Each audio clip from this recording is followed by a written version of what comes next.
आम आदमी की मोहल्ला क्लिनिक के पड़ताल करते हुए इस वक्त हम लादो सराय आ पहुँचे हैं। हमारे पीछे हम अपने कैमरा पर्सन से कहेंगे जरा क्लिनिक के दृश्य इनको दिखाया जाए। कैमरे के माध्यम से हम दृश्य आप तक पहुंचाना चाहेंगे। हालात क्या है ये हमें बताने की ज़रूरत नहीं है। जैसा लगता है कि बनने के बाद इस्तेमाल हुआ नहीं, जो कि यहाँ के स्थानीय लोग भी हमें बताए हैं। पास में दूसरी मोहल्ला क्लिनिक में इन्हें इलाज करने के लिए जाना पड़ता है। हम जानेंगे इनसे कब से बना है और कब से ये समस्या है। ये मोहल्ला क्लिनिक के निर्माण कब हुआ? सख्त बात यह है कि मोहल्ला क्लिनिक की आवश्यकता थी नहीं। जब एक ऑलरेडी बना हुआ है, उसी में डॉक्टर्स या दूसरे जो लोगों इलाज करने वाले लोग हैं वही नहीं है, तो दूसरा क्यों बना? और इसके बनने का कोई बड़ा इश्यू नहीं है। अरे आप कहाँ की बात कर रहे हैं? इसी गांव में पहले से बना हुआ है, कई साल से बना हुआ है, लेकिन उसकी जो प्रक्रिया है कोई टाइमिंग नहीं है जो प्रॉपर खुले या दवाई का डिस्ट्रीब्यूशन हो या चेकअप हो। एक फॉर्मल हो गया जी मोहल्ला क्लिनिक है, जाके जिन लोगों को जो भी प्रॉब्लम दवाइयाँ ले आते हैं वो ट्रीटमेंट हो रहा नहीं, वो भगवान के भरोसे है।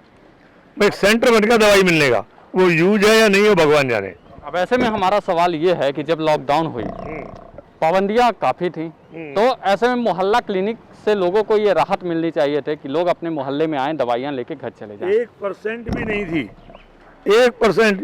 ये तो खुला ही नहीं, 1 साल से बन के पड़ा हुआ है। वहाँ तो ताला लटका हुआ है ड्यूरिंग लॉकडाउन। वहाँ तो कोई व्यक्ति, जबकि वो खुलना कंपलसरी था कि अगर मुझे कोई दिक्कत आती है तो पहले मैं वहाँ अप्रोच करूँ। तो ऐसे में आप लोग कहाँ जाते थे इलाज?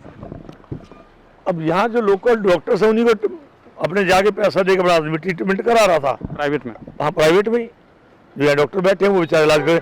सरकारी सब बंद ही थे। ये कोविड सेंटर्स के लोग जो अपना कर रहे थे उठा के ले आते थे। जो साधारण बीमारी उनकी चेकअप का कोई साधन नहीं था, सारी ओपीडी बंद थी, लोग परेशान रहे।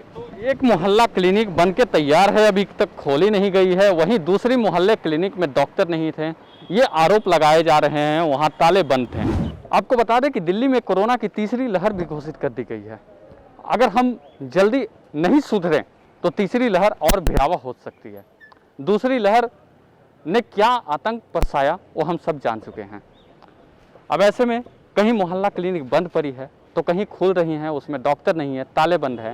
ये वाकई में एक सवालिया निशान खड़ा करता है। आप बताइए क्या नाम है? आदित्य कुमार झा।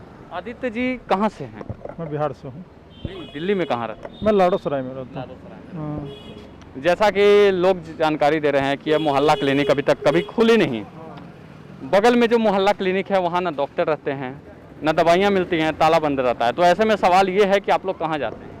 हम लोग को तो ये सफदरजंग जाते हैं तो वहाँ भी मारा मारी है, एम्स जाते हैं तो वहाँ भी। ये मोहल्ला क्लिनिक सिर्फ फॉर्मेलिटी है गवर्नमेंट की, यहाँ कुछ होना जाना नहीं है। एक फॉर्मेलिटी के नाम पे खाना पूर्ति होती है। गवर्नमेंट का रोटी सेकने का अपना हिसाब है कि मैंने ये काम कागज़ पे ये कर दिया बस।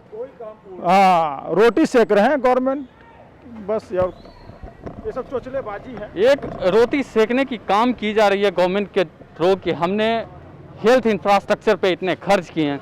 इसी मोहल्ला क्लिनिक के दीवार पे हम आपको एक मैसेज लिखा दिखाएंगे। आप आइए हमारे साथ। मैं चाहता हूं मैं भी रिपीट करूंगा और कैमरे के थ्रू आप भी उस मैसेज को देखिए। We are committed to make better medical facility accessible to the poorest. अब सवाल ये है कि हम गरीबों को जब बेहतर हेल्थ फैसिलिटी देना चाहते हैं तो साहब फिर आप चूक क्यों रहे हैं? कहीं अब तक आपका मोहल्ला क्लिनिक खुला नहीं तो कहीं ताला क्यों लटका है? जो मोहल्ला क्लिनिक चलने की स्थिति में है आखिर उनमें डॉक्टर की बहाली क्यों नहीं की गई? कोरोना का एक लहर जब पहली लहर का हमने सामना किया तो हमें सबसे ज़्यादा समझ में आ गया था कि हमें सबसे ज़्यादा हेल्थ पे जोर देनी है।